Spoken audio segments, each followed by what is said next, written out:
வணக்கம். பாமகவின் மாநில செயல் தலைவராக மூத்த மகள் காந்திமதியை நியமனம் செய்து பாமகவின் நிறுவன தலைவர் ராமதாஸ் அவர்கள் அறிவித்திருக்கிறார். பாமக தலைவர் பதவியிலிருந்து அன்புமணியை நீக்கிய நிலையில் செயல் தலைவராக காந்திமதி அவர்கள் நியமனம் செய்யப்படுவதாக அறிவித்திருக்கிறார். பாமக செயல் தலைவர் பதவி என்பது எதிர்பாராமல் கிடைத்தது. ஐயா ராமதாஸின் கட்டளையை நிறைவேற்றுவேன் என்று காந்திமதி அவர்கள் தெரிவித்திருப்பது குறிப்பிடத்தக்கது. கடந்த சில நாட்களாகவே தந்தை மற்றும் மகனுக்கிடையே மோதல் போக்கு நீடித்து வரக்கூடிய நிலையில் தற்பொழுது அன்புமணி ராமதாஸ் பிரிவு, அதே போன்ற ராமதாஸ் தனிப்பிரிவாக செயல்பட்டு வருகிறார்கள். ராமதாஸை பொறுத்தவரை ஜி.கே. மணி, அருள் உள்ளிட்ட தலைவர்கள் தற்போது அவருடன் இணைந்து செயல்பட்டு வருகிறார்கள். அன்புமணி ராமதாஸை பொறுத்தவரை திலகபாமா, வழக்கறிஞர் பாலு உள்ளிட்டோர் இணைந்து செயல்பட்டு வரக்கூடிய நிலையில் தன்னுடைய மூத்த மகளை பார்த்தோம்னால் கட்சிக்குள் கொண்டு வந்தார். கடந்த சில நாட்களுக்கு முன்பு மூத்த மகள் காந்தி அவர்களுக்கு பாமகவின் நிர்வாக குழு உறுப்பினராக நியமிக்கப்பட்டிருந்தார்.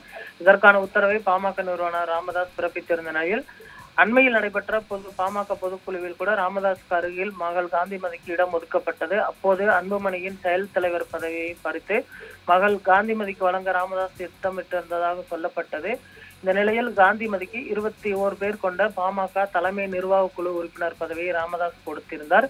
ஏற்கனவே காந்திமதியின் மகன் முகுந்தன் பரசுராமனுக்கு பாமக இளைஞரணி தலைவர் பதவியை ராமதாஸ் கொடுத்ததால் தான் அன்புமணி தனது எதிர்ப்பை காட்டினார். இதனால்தான் தந்தையும் மகனும் பிரிந்தனர். இந்த இடைவெளி அதிகரிப்பால் பாமக தலைவர் பதவியையும் அன்புமணியிடம் இருந்து ராமதாஸ் பறித்து செயல் தலைவர் பதவியை தற்பொழுது காந்திமதி அவர்களிடம் கொடுத்திருப்பது குறிப்பிடத்தக்கது. பாமகவின் இளைஞரணி தலைவராக கடந்த சில தினங்களுக்கு முன்பு பார்த்தோமேனால் ஜி.கே. மணி அவர்களுடைய மகன் தமிழ்குமரன் நியமிக்கப்பட்டது குறிப்பிடத்தக்கது. இந்த நிலையில் செயல் தலைவர் பதவியும் கொடுத்திருப்பதன் மூலம் கட்சியை மொத்தமாக பார்த்தோமேனால் கட்டுப்படுத்தக்கூடிய பொறுப்பு காந்திமதி அவர்களுக்கு கொடுக்கப்பட்டிருப்பது குறிப்பிடத்தக்கது. தனக்கு உடல்நலக்குறைவு ஏற்பட்டால் தன்னுடைய மகள் கட்சியை வழிநடத்துவார் என்பதை சொல்லாமல் சொல்லக்கூடிய வகையில் தான் தற்பொழுது காந்திமதி அவர்களை நியமனம் செய்யப்பட்டிருக்கிறார்.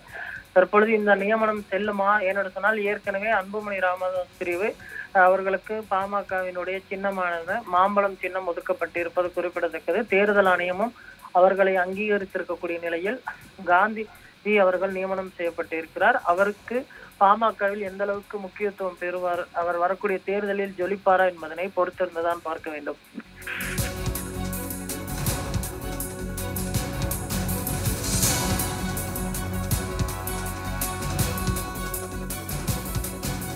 மதுரை மாவட்ட திமுகவில் உட்கட்சி பூசல்